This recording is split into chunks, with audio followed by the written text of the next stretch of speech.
everyone. Welcome to Friday. I am solo today, and it scares me just as much as it probably scares you. But Andy is off. I'm not entirely sure what he's doing. Maybe hunting geese on the back of Canadian moose. I don't know. But so it's just you and me today. And as always with this program, we're live. So any comments that you put in, comments, questions, feedback, tell me where I'm wrong, I'm going to see it. And it's a conversation between you and I today. So what we're going to do is continue the topic that we started earlier in this week about the myth of the monolithic voting bloc, and we're looking particularly at the Latino voter. So this myth is pervasive in many different groups, white women, the black vote, all of this sort of thing, but we're just going to narrow it down to still a very massive group of the Latino voter in the United States. And in particular, why are they still so enamored with Trump? You have a very large group called Latinos for Trump. Even though we see examples time and time again where maybe that support would be unfounded, at least from a typical white perspective.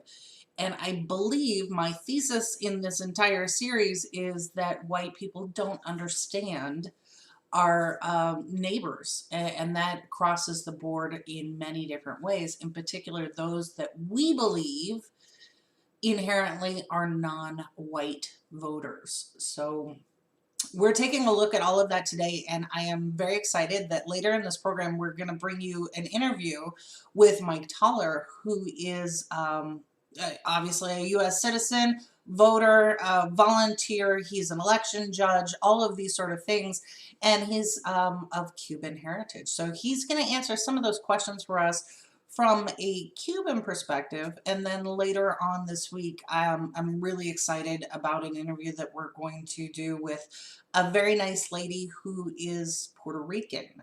So we want to kind of get these perspectives, but if this is you, if you are of Hispanic, Latino heritage, and you want to weigh in, particularly on something I say that is wrong or indelicate, please do, because I'm learning this at the same time other people should be learning it too. So correct me where I'm wrong, and let's go ahead and get started. So before we actually get into the conversation today, I'm going to give you kind of my cliff notes, some of the stories that I am looking at and pulled together for this particular broadcast, particularly because Andy is not here.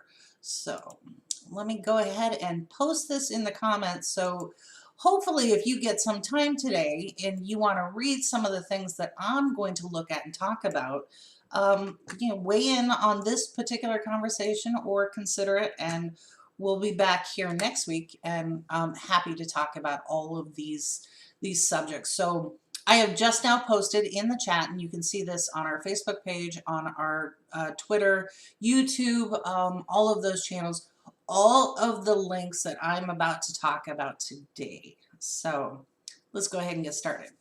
I think in particular, there are two topics that I wanted to bring out based on my perception of things that are important to all Americans. And I think that these two subjects resonate particularly well with our Latino brothers and sisters, just based on heritage. And these two topics are the patriotic themes of service. Now, we recognize that there are many ways to serve our country, and this is from getting up to go to work, or taking care of a loved one, or raising children, or poetry, art. All of these sorts of things contribute to a good society. But one of the things that seems to be upheld quite often is military service. So this is one segment that I pulled out to kind of look at examples of where maybe support for the current administration is unfounded, and yet still we have Latinos for Trump. The other is in family and heritage, and one situation that's arisen out of Texas about the border wall. So we know in order to build this wall that Trump wanted to put in and got funding from Congress, and that was a bipartisan vote, we know that that border wall had to cross through private property and in particular historic cemetery properties. So we've seen eminent domain be used, particularly in Texas along the Rio Grande, where ranchers and people who own property there lost rights or had to cross through multiple fences now to get to the rest of their property, where they've got cattle and all these other things. And people were quite upset about it, but I don't think we quite put together what it meant to build that wall, especially when you were going through private property. And one of the issues that came up was this historic cemetery in Texas and this family's fight to preserve that history and heritage. And I think that's particularly important when we're talking about preservation of Southern monuments, monuments that maybe depict the Civil War and elevate these Civil War fighters who are questionable to other parts of the population. And let's just be frank, we're talking about the Confederate soldiers who fought against the United States.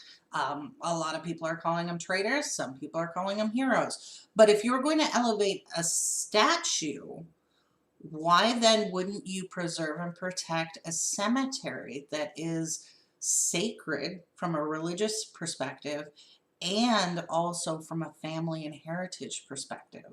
So those are two of the topics that I'm going to talk about just a little bit. And then I want to get into the interview with Mike Tauler so that we can all kind of sit with this information, mull it over, and really figure out what we're going to do with it. And this entire series is targeted towards white people. And as I said before, I'm exploring these topics at the same time I invite all of my white brothers and sisters to do it too, because I think we overlook some really key points that are important to people in this country who are of Latino heritage. So the first article that I want to get into is a story about Jose Gonzalez. And this one made headlines because Jose's was married to an Iraq war, I'm sorry, an Afghan war veteran. Well, we're not technically at war. And this veteran, 22 years old, she lost her life in Afghanistan, and she was in the military and serving our country admirably.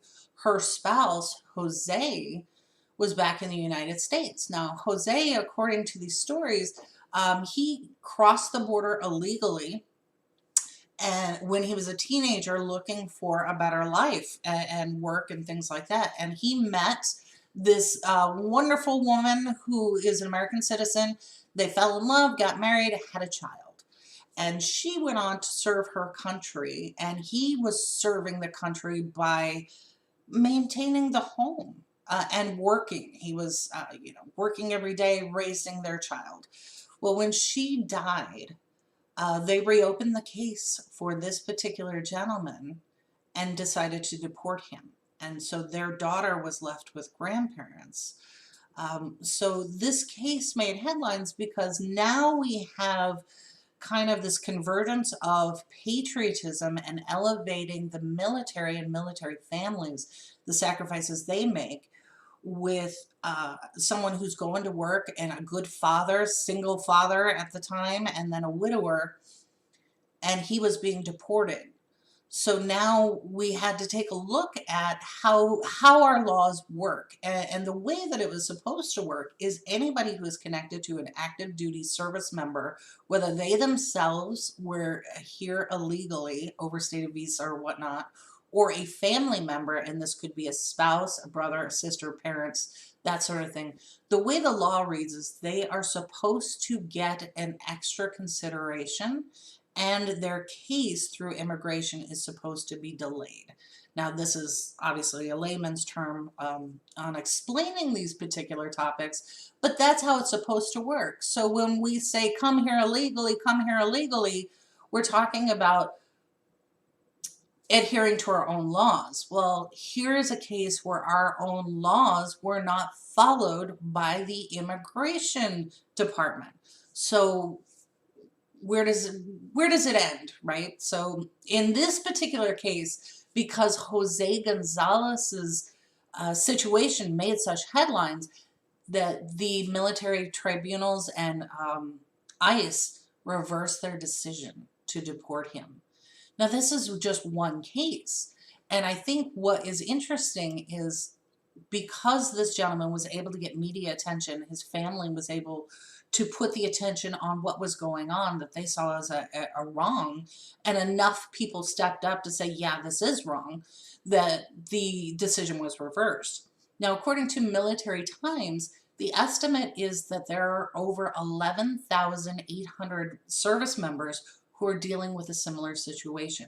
Now, it's not necessarily that they have died in combat, but they're dealing with immigration issues from immediate family members. So that's a lot. That's a lot. And I think we put it in context, right? Under COVID, we've seen people on the right diminish the death toll, even though we've far surpassed those people who have our military personnel who have died in various wars. They still diminish the death toll, even though September 11th had a fraction of that death toll, but we were never to forget that. But now we were forgetting magnitudes more dying under COVID.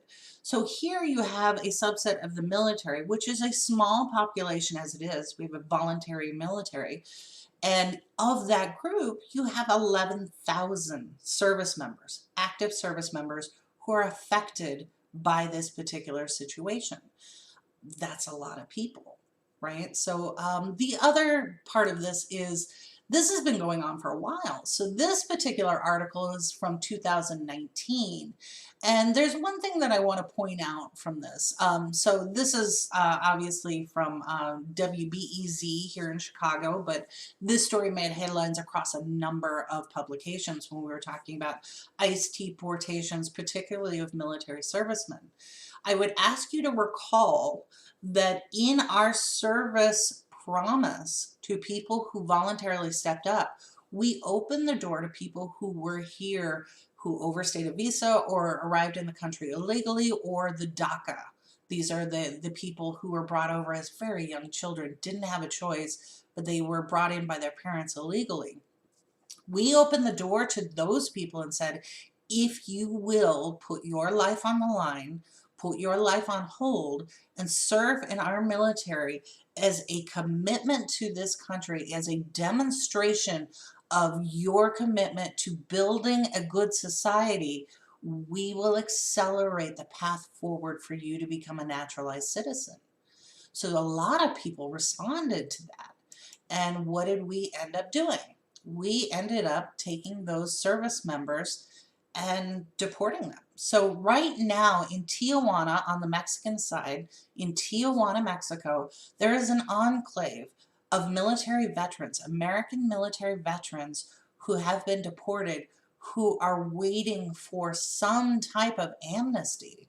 And when you start pulling back the profiles of these particular veterans, they are guilty of particular crimes, sometimes felonies, sometimes misdemeanors. But when you start looking at their stories, a lot of these service members came back from Afghanistan, came back from Iraq, and had severe PTSD. And we know that PTSD was not getting the treatment and recognition that it deserved. In fact, President Trump himself has been quoted as demeaning our service members who have PTSD and all that it entails. So a lot of these people needed help. They needed counseling, they needed re-entry training, they needed all sorts of support that we had promised as Americans to give to them and didn't. And what resulted was either a criminal conviction for drug and alcohol or something like that. Some of these are just very unfortunate situations, but they are now stuck in Tijuana, and they're trying to work together to help and support each other because we as Americans have abandoned them, even though we made that promise. So to me, I don't know how you feel about it. I mean, weigh in on the comments, but to me, this is an egregious situation because, what are we if not our promises and our pledges? And this is a case where I think we have absolutely failed people, in particular, when we made a pledge and a promise to them. So I don't know, weigh in on the comments. I don't have Andy here today to push back on what I'm saying, so I would very much appreciate it if you let me know where you think I'm right or I'm wrong. But these are the two big pieces that I wanted to put out there from a military perspective. And you can find these kind of stories all over, like military.com, Air Force websites, all of these things. They're writing about this particular topic quite often and following up on it from an objective point of view. Obviously, a writer for Stars and Stripes and things like that, they try to be objective. So if you yourself find yourself in the GOP camp or Latinos for Trump, I think you're going to find very objective, pragmatic, thoughtful reporting from those sources, but I do invite you to go and read those stories. These are not one-off stories. This is not just one Mr. Gonzalez. We're talking about, like I said, 11,000 right now who are facing this, aside from all the people who are already waiting for amnesty in Tijuana. So that's one particular topic I wanted to cover this morning. That I think is important to everyone, regardless of your walk of life, right? We have a voluntary military. We don't have conscripted service. What we do have is what's called economic conscription. So the military itself provides promises and benefits for service. It's an exchange. If you will sign up and dedicate 4 years of your life, you are eligible then for all sorts of benefits, either help paying for college, help buying a home, all of these things that we as Americans have said that we will give you in exchange for your service. And included in that is TRICARE, which is coverage for military active duty, and then VA coverage once you get out. And with that, also Medicaid coverage. That's the UI benefit, so that you can go see a doctor as a veteran outside of the service and use those credits towards a private doctor not in the VA system. So all of these promises we have made, some of them we've kept, others obviously we haven't. Is that okay? According to the current administration, yeah, they can go back on those promises all they want. And with that last article, I want to bring that up one more time because there's something important in here, because I certainly don't want our liberal neighbors to start getting puffy on this. If you'll notice these dates in this particular article, we started deporting active duty military personnel in 2013. So this was going on under the Obama administration and continued and accelerated under the Trump administration. So I don't want anyone to kind of get the impression that I'm just trying to bash the Latinos for Trump. I'm not. I want to bring up a point that I think we all need to understand, that there are no saints here.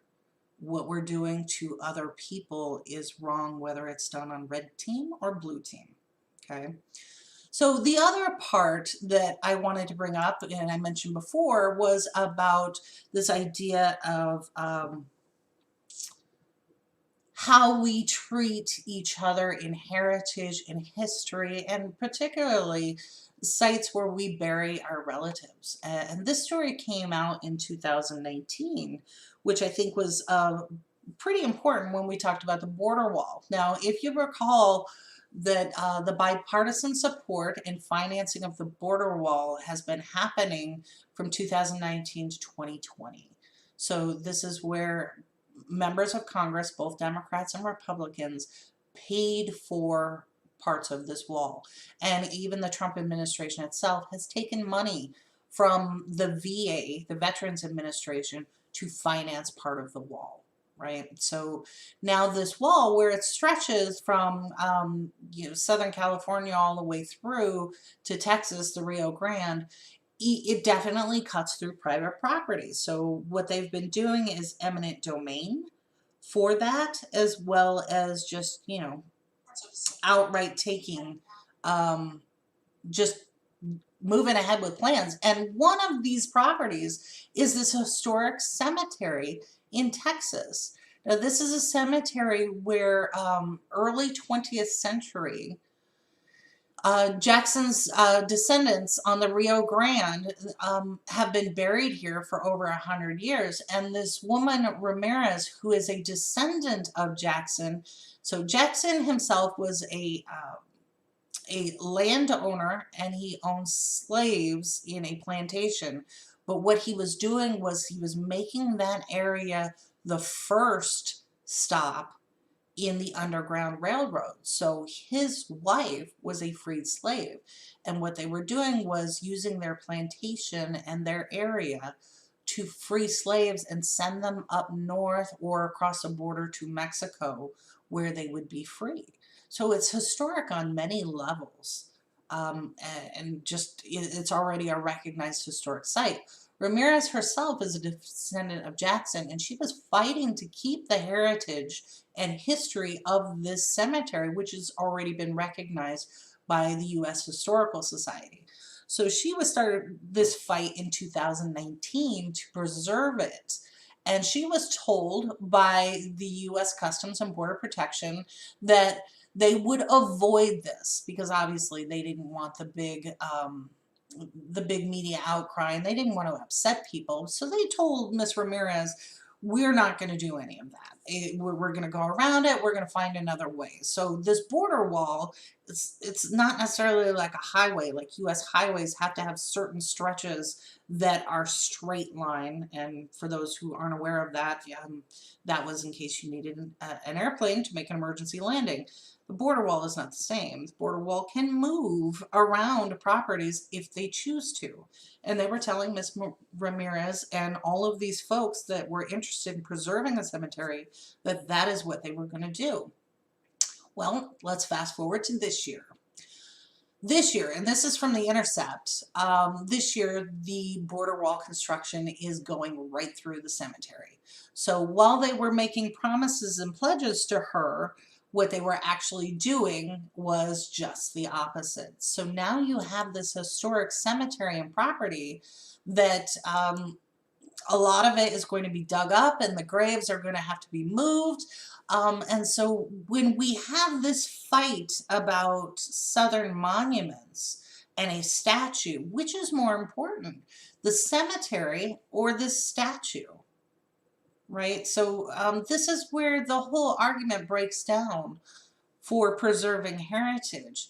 And this, I want to stress, this is just one example of our history and heritage that actually matters not being protected. So with these particular examples, my curiosity was piqued, right? So how can you still support an administration that's doing this, right? And progressives, when I talked about deportations in 2013 and following, we didn't know. We didn't necessarily know that this was going on because the media wasn't reporting it. Why? We had Obama in the White House, right? But now that Trump is in the White House, all these stories are starting to bubble up. So again, I don't want to make this a red team, blue team argument. I want to make this about people, heritage, and who we are. And better understanding of where our Latino brothers and sisters who are seeing these things, hopefully seeing these things. Like the first story I brought up about the cemetery was on Fox News. The second story from this year about going through the cemetery was not on Fox News. So maybe they're not seeing it. I'm not sure where the disconnect is. So again, we turn to someone who is of that heritage to kind of explain their perspective from their family. Obviously, this is not meant to be a blanket description of every family and how they were raised, which is why we're inviting you into that conversation. If this is your family and your heritage and you have a different perspective, or you're looking at things a little bit differently than maybe we're presenting it here, we want to know, because the whole goal of our network is inclusion and having a broader conversation. So right now I want to cue up this interview that we did with Mike, and Mike, like all of us, works a heavy schedule. So we had to do this interview offline and record it at a time that was conducive to his schedule. So this is a pre-recorded interview, but I will be back as soon as this finishes. It's about 12 minutes long, but I'll be back after this finishes, and I want to take any comments or questions that you have about what Mike has said or what we said or how we asked the questions that maybe you have some additional questions. So let me go ahead and cue that up. Get up, get ready, it's time to be woke. Take off your shades, it helps see through the smoke, cause the wicked hide behind the cloak. And if you stay... Thank you everyone for tuning in. I have a very special interview for you. So Andy and I were able to wrangle our next guest in to talk about some of those familial issues when it comes to voting, especially in the Latino community. So please join me in welcoming Mike Tauler. Mike Tauler currently serves on the steering committee for the National Progressive Party. He was a former chair of an Our Revolution group in Illinois. He's currently a host of a local podcast, Don't Panic, McHenry County, and he's also an IT wizard. So welcome, Mike. Thank you for joining us. Glad to be here. Andy and I were discussing this monolithic misconception of the Latino vote, particularly in the US when it comes to all things bad and evil Trump, how white people in particular are having a really hard time understanding that not all Latinos are alike or have the same thoughts and experiences. So I know that you have a Cuban heritage, and I obviously know you from organizing for Bernie. So how did the apple fall so far from the tree? What happened? Well, I mean, coming from the background that I have, my father was born in Cuba. His parents, my grandparents, brought him over to the U.S. when he was about 5. So, and that history kind of plays in. I can't say that I live in a Latino community, but I do say, you know, I was raised around that concept there. And when it comes to that type of environment and what they, especially from that Cuban perspective and the time period that they came over, anything associated with communism is viewed with absolute distrust. So as soon as you label somebody a communist, they're gonna, you know, there's a tendency to flock the other direction, because when my grandfather was there, Batista was still in power, and Castro and Che came in and they took over, and their entire lives changed. So there's just that association of anything that is, you know, revolutionary and anything that is labeled as socialism or communism, even in the lightest sense, starts to panic rush. Did they not participate in some of our social programs, like buy into Medicare, retirement accounts, those types of things? Or did they not put the correlation together? I think those are viewed in a different sense, especially from my grandfather's perspective, because he's an American. He's paid into that system. He's getting money back that he paid into. It's more of an investment mentality. How do we explain then that some of your family members from the same background are avid Trump supporters when we have something like ICE here in our own backyard? How does that work? There's my family and their particular political leanings versus mine. It's a nebulous thing at best. But then again, who couldn't say that about their family? But when it comes to like things like ICE, there is very much an attitude, especially from that generation that came through, like my grandfather, of I did this the right way, why can't they? And that's right or wrong, that's that attitude that they come from. Okay, so very much like, you know, you and I talked about it before, is the same attitude of, well, if those millennials would just stop buying avocado toast, they could afford a new house, right? So just boom. Yes. Where's your Lamborghini if you don't smoke? Same idea, right? And again, with when we talk about Cuba, we talk about a tainted history that has always been defined by the U.S. as having the ability to portray the Cuban government as a regime and the Red Scare of communism, like Frank was talking about, right? And so it's really contrary to what's actually happened there and how things have transpired over the decades. And I think a lot of it, like, I mean, we talk about why is it that there are people that are avid Trump supporters, and we can't just assume that the average Trump supporter is just a white, racist person. That these are people that have been so marginalized by neoliberalism over the last 5 decades that they're looking to vote for anything but just another neoliberal centrist Democrat or what have you, right? And I think that plays a lot into it. And the United States has been an excellent, exporter of neoliberalism throughout the planet. I'm sure that has a lot to do with what we're seeing now and why there are avid Trump supporters within the Latino community as well. Right? Yeah, absolutely. Well, if you are of Cuban descent and then you're watching a number of Latinos who joined this military under the promise and pretext of getting naturalized citizenship, and yet those members then get deported and they're on the other side of the border waiting, hoping, separated from their families. Does something like that not seem to resonate with people, or they just don't know? They do, but they do notice it. But I think it basically boils down to a lesser of two evils mindset in that type of situation, where yes, there may be a misstep here or there, but these guys aren't the socialists. They're not the same people that came in and destroyed our way of life. They're not that whole concept. I've tried for years to get some stories out of my grandfather about what life was like, what happened during the process, and only up until most recently was he opening up to me more about his the events that happened and led up to it. Funny story. It's when he was leaving, they weren't quite sure that they were going to be able to leave at that point.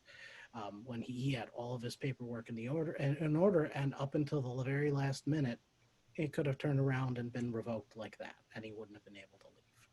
And that type of fear, I think, is a major motivator in avoiding anything that is even remotely associated with that old regime, as you put it, Andy.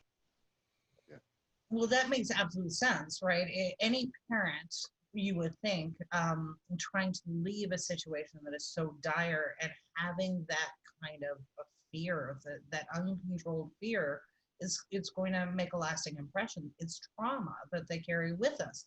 So for white America to discount that and us to not really pay attention to the words that we use, I think that is why, particularly in Florida, you see more of a conservative leaning, as opposed to what you would expect if you're not paying attention, if you're kind of tone deaf. So I want to get to the delicate subject of identification.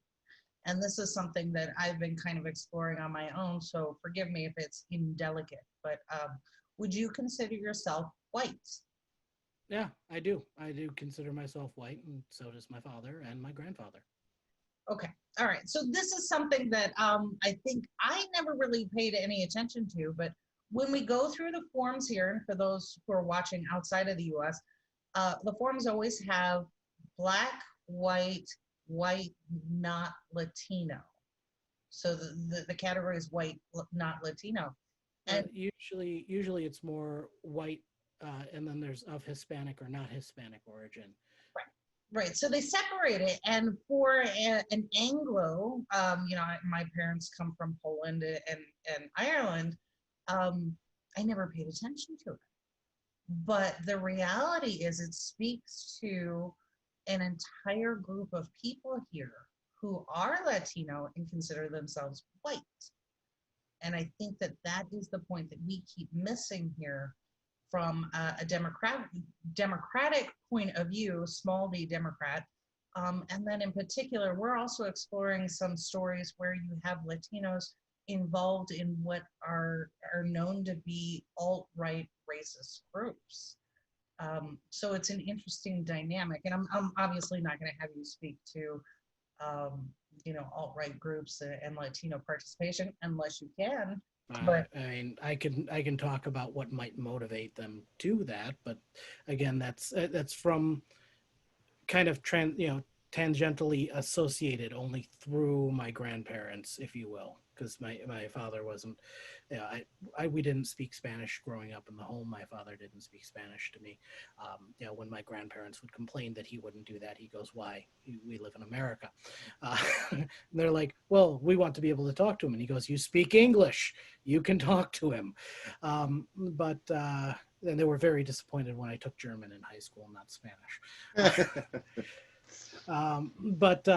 That, when you're dealing with those types of situations, I consider myself white of Hispanic origin, because that's how I was raised, is white of Hispanic origin.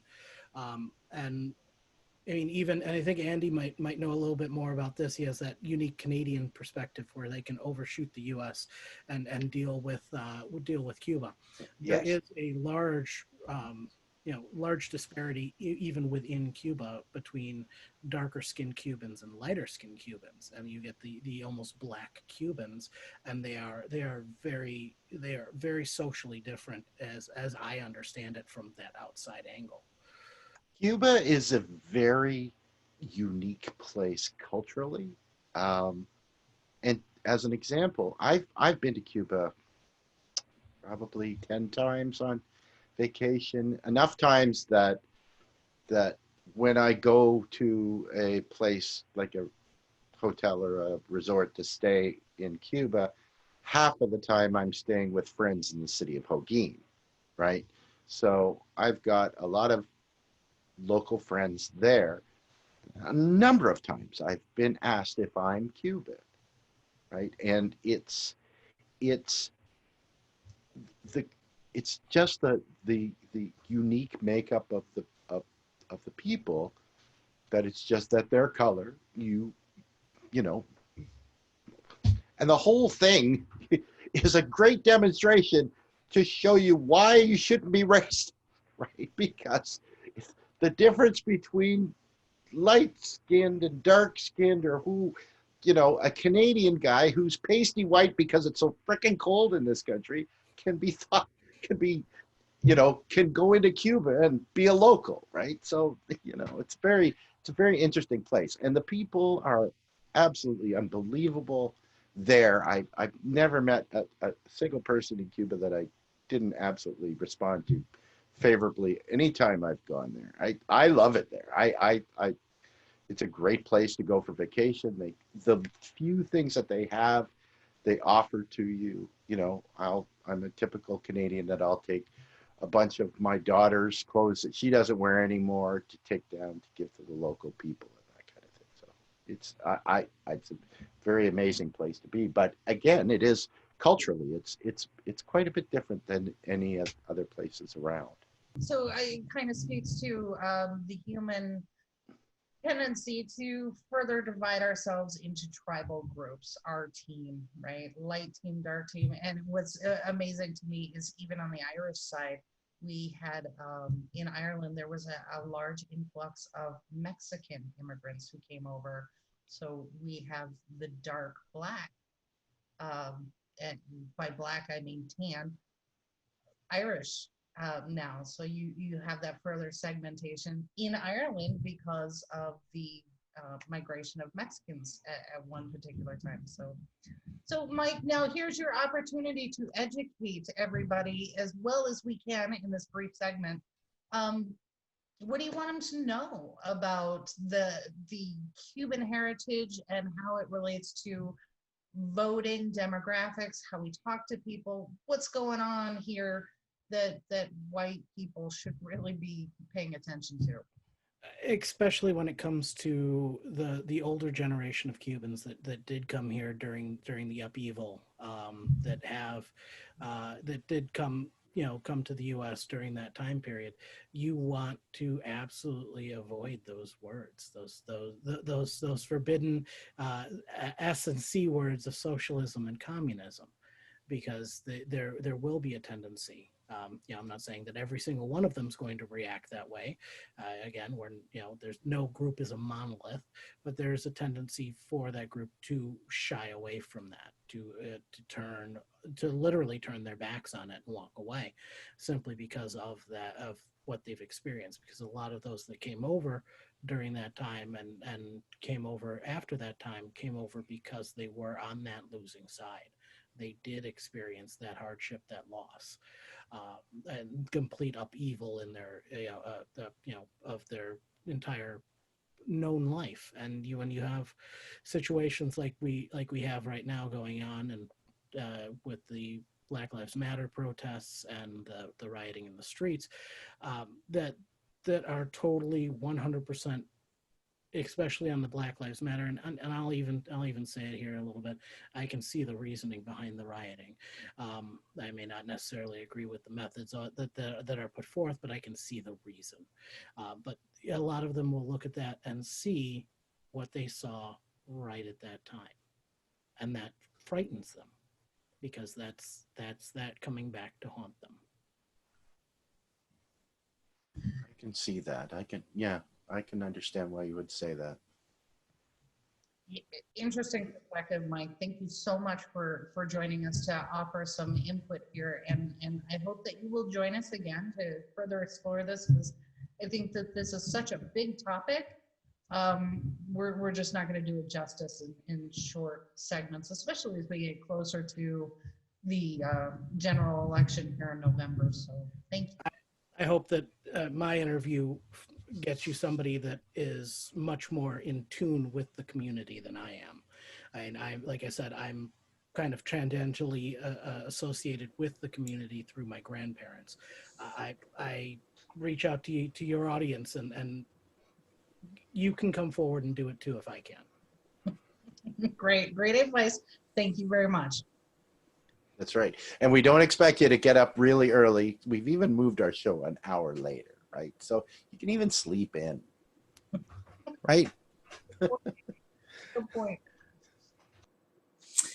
So yeah, thank you again to Mike Tauler for joining us for that interview. And I think some of the things that he touched on, you can go and see the evidence of why words matter so supremely in this context. For example, if you go out to Oath Keepers, who on their Twitter channel, they constantly refer to anybody who is not them as a Marxist. And so going back to Mike's point, that is a triggering term.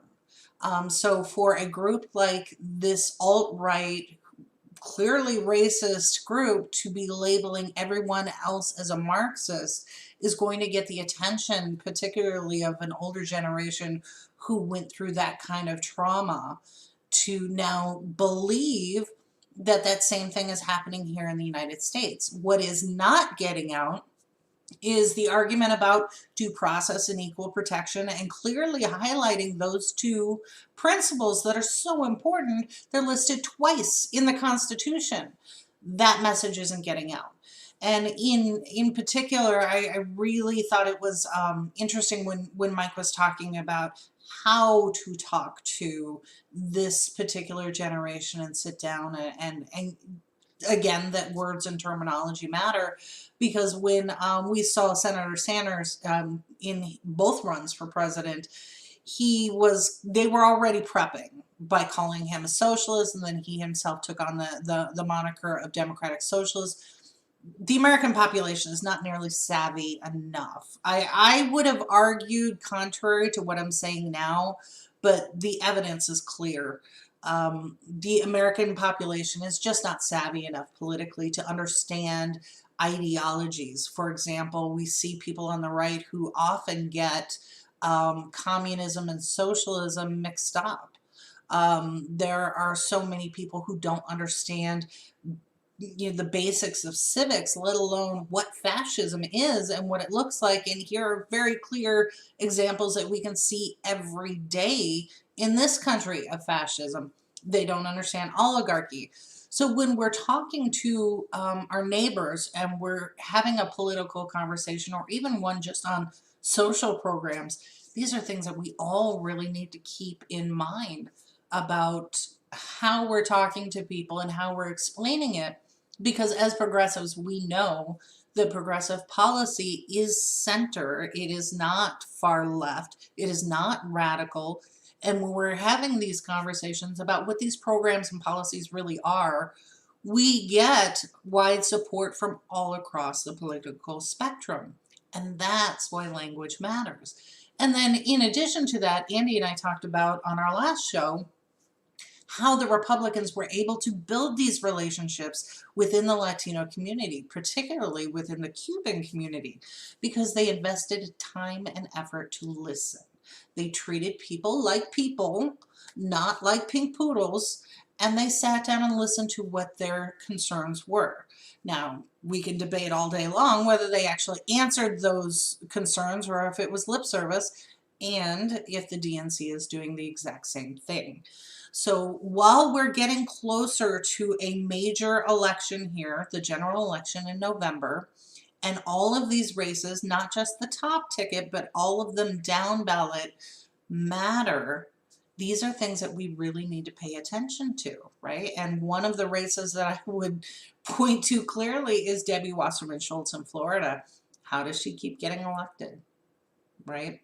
So with that, I am going to close out. I did post in the comments something that I thought was, excuse me, something that it actually blew me away, because anytime anyone makes a post and then cites their sources, I'm all for it, because that allows me to go in and double check and make sure that it is accurate and what was their source, is it legitimate. So on Reddit, there was this really nice thread from Victor1 about all of the promises that were broken by this particular current administration towards our veterans, and things that they did that were insulting and incendiary towards our veterans, our service members, and their families. And as I was going through the list, I kept expecting, maybe 10, 20. No, this list is long. And I think in this time where we keep getting hit by these extraordinary events and headlines, and, how many black men were murdered in the last 2 days by police? It was 4. And it just, everything accelerates. We forget what happened last week, let alone last month. So this particular poster did a wonderful job of just enumerating all of the things that we need to keep in mind, right? Whether you consider yourself Republican, Democrat, Independent, these things happened. And do they matter to you? Do they matter to you in terms of your neighbors and the kind of society that we want to build here? I would argue that any Republican or any Trump supporter going through this list, you're going to get tired of making excuses after about the first 5 or 10. You still have 100 more to go. So this is what we need to look at and do a better job of taking care of each other, if nothing else. So with that, I'm going to let you get out of here and get started on your weekend. So as a reminder, this is a Labor Day weekend, and what that means is a celebration of labor, in particular the rights of workers. And this particular holiday, we use it as we sometimes go into the military and thanking our military, which is fine, but this is all about labor, organized labor rights, and your rights under the Constitution to collectively bargain. these are constitutionally protected rights. And I am so proud and delighted to talk about my colleagues here at DLF and how we are not only a true employee-owned organization, everybody has the same vote, the same say, but we will be the first wall-to-wall union media company in this country. And shout out to CWA, who is being so patient with us because they've never had to do this before. They have never had an organization like ours where everybody is going to be part of the union. Celebrate it. We already have shop stewards, and we're just working on what that format is because they've never had to do it in quite this way before. So that'll be another first. So we are living the progressive message, celebrating our Constitution, celebrating our rights, workers' rights, and unions here on this network. And we so appreciate you joining us. So tune in next week. We'll be back. I believe Andy will be here to kind of keep me in check. But thank you so much for your time this morning, and do enjoy your weekend.